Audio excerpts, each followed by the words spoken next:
Now to the Robert Menendez case. The New Jersey senator defiant today, that after pleading not guilty to all charges.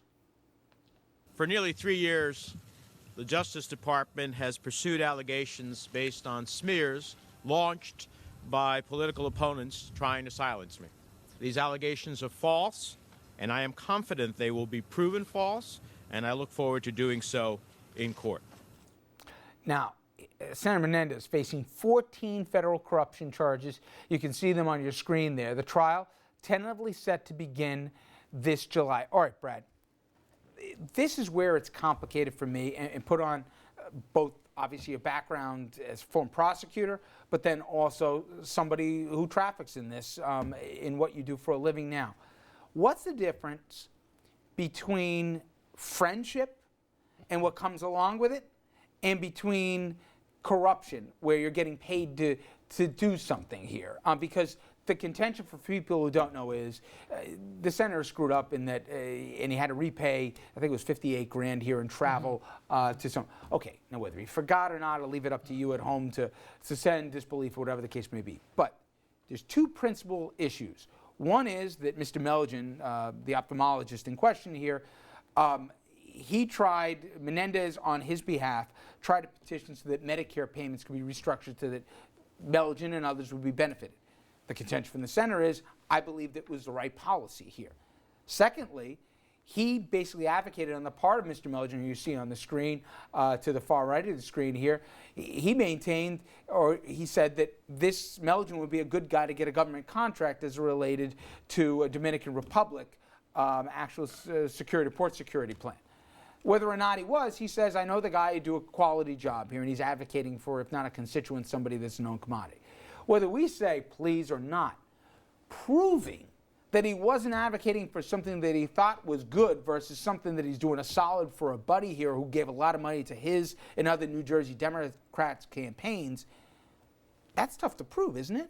It's very difficult to prove, and otherwise you would see even more of these, as crazy as that sounds, given the fact that there's been such a volume of them recently in terms of you've seen the elected officials standing at the podium saying, you know, I'll fight these charges, and, you know, it's just we see it too often. As for reference, only the second senator in the last 20 years who has actually been indicted as a sitting senator, and the other one got off. So this is huge. This is a United States senator. There's only 100 of them. I think this is a pretty intense scenario, and it's a state neighboring, you know, New York, and and Menendez is somebody who's very well known in Washington.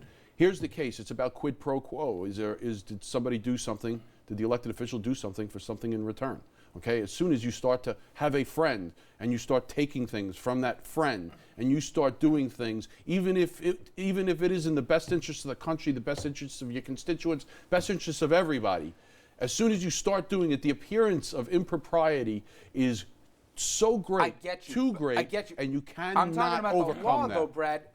In the end, he wasn't the one. He couldn't independently award the contract. It comes down to conversations. It comes down to those intimate discussions or people who may have been party to that as to why the senator is recommending, why the senator is vouching for, or why the senator is backing somebody. And what happens is prosecutors, especially U.S. prosecutors, have this tremendous ability to get informants. The informants also are usually culpable in some way, shape, or form, so they are able to flip them. Well, there it goes. And become, for 2 years, you listen to the senator, he says going on 3, Dominic. The feds have been investigating this. It's been out in the public. We all knew this case was going on. It wasn't some state secret. In fact, Senator Menendez, in the last few months, his office was going to the Attorney General's office saying, time out here, you know, you don't have a case, don't do it. They still brought the indictment. So I could read this one of two ways. One is, it took them 2+ years here, and they didn't seem to get Melgen to flip. So that to me might say they've got a weak case, or after 2 years, they still brought an indictment with a Democratic U.S. Attorney General, for a sitting Democrat, by the way, who's the ranking member on the Foreign Relations Committee. Was. Okay, but my point to that is, which one is it to you? Does the fact that he got indicted mean that they got a really solid case? Yes. Or the fact that it took so long that they might not? The senator is in deep trouble. And what he's doing, Brad mentioned this, and this is what always happens when elected officials are indicted. They're defiant. I've done nothing wrong. They proclaim their innocence. Sometimes they'll go to trial. But what does it tell you that ultimately, it took you 2+ years to get to well, this point? it could have taken the feds 2 years to investigate this. But the problem is, Richard, there's still the hammer of the doctor could still flip. I mean, he could still flip. And if that happens, it's goodbye, Senator Menendez. Number two, Richard, okay, now you can advocate on behalf of constituents, but it's highly rare that a U.S. senator will call a secretary directly to advocate on behalf of one individual. It's alleged that that's what Menendez did with the Secretary of Health and Human Services. It was known within the staff, Duck Menendez, because he is advocating specifically, not his chief of staff, not his staff members, the senator himself. And so, Richard, he accepts these gifts from the doctor, and then all of a sudden the doctor makes a $300,000 donation, may not be illegal, but makes a $300,000 donation to a committee that will indirectly back or help Menendez's re-election bid. This doesn't pass the smell test. Okay, it appears the feds got it it. doesn't look right. It doesn't look right. But my point is, to prove it, you still have to say that a guy that he's been friends with for more than 25 years, okay, or something approaching that he didn't think that he had a legitimate point that the Medicare reimbursement formula was wrong.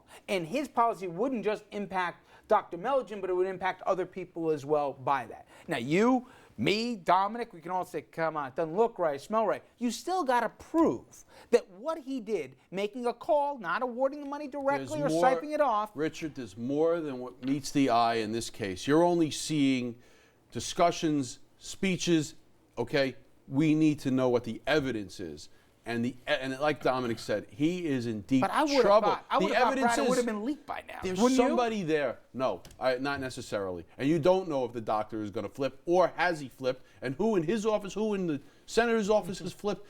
And there are witnesses, there's testimony in that grand jury, and there are reasons that the U.S. attorney brings us. A U.S. attorney, or I'm sorry, the attorney general in this case, the attorney general or anybody as high, holds in a high prosecutorial office like that, does not take on a U.S. senator unless he or she has the evidence. Always remember that. Now, there has been the veiled insinuation that obviously Senator Menendez is very critical of the Obama administration on Cuba. They've been critical on a whole bunch of different issues that they haven't seen eye to eye on. I know personally this goes back to even 2008 when Menendez backed Hillary Clinton. They didn't back Obama. Now, I don't think that's enough to launch a federal investigation into somebody. However, you've known this, political bad blood, it never gets forgotten, right? Ever.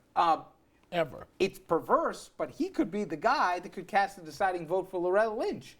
Now, he says he's going to still support her, but he's not leaving the U.S. Senate here. He's staying and fighting. He ain't going anywhere. And these investigations, you know better than me, they can forget about weeks, months. This thing could take more than a year, right? Well, they need to hold it just for leverage, and I'm sorry, Don. No, go ahead. Yeah, no, they have to hold it, and as a defense attorney, I would recommend that they do hold their seat, their position. I wouldn't step down from anything if I were counseling any of these people, because that's what becomes their leverage. Richard, just keep in mind that Menendez is the big fish here, a U.S. senator. And thank you for the point on the prosecutors. So remember now, they're turning the screws on that doctor. I'm sure by now they've shut down his Medicaid money coming from the federal government. That's step one. Shut down the millions of dollars. You're getting nada except for what you pull in from your private practice. They're threatening his family. They're telling him the amount of years he's looking at in jail. He may flip. The doctor may flip against Menendez. If I'm the prosecutor, that's what I'm betting on. Absolutely. But they got a charge on Menendez against lying. He's going down on that one alone. They've got several counts that they can get him on. They don't have to get him on the top charge. He is in serious trouble tonight. I don't care what he says publicly. All right. I second that. Well, you second that emotion. All right, we head over to Facebook and Twitter, and we ask you to answer our question tonight. What is your reaction to the charges brought against Senator Menendez? And coming up next, how the battle over those religious freedom laws in Indiana and Arkansas and beyond those folks, how that's exposing a divide in the Republican Party and a fight they don't need to be fighting if they want to get the White House back in 2016. Are we looking at the renewed culture wars that could again hurt the GOP come election time?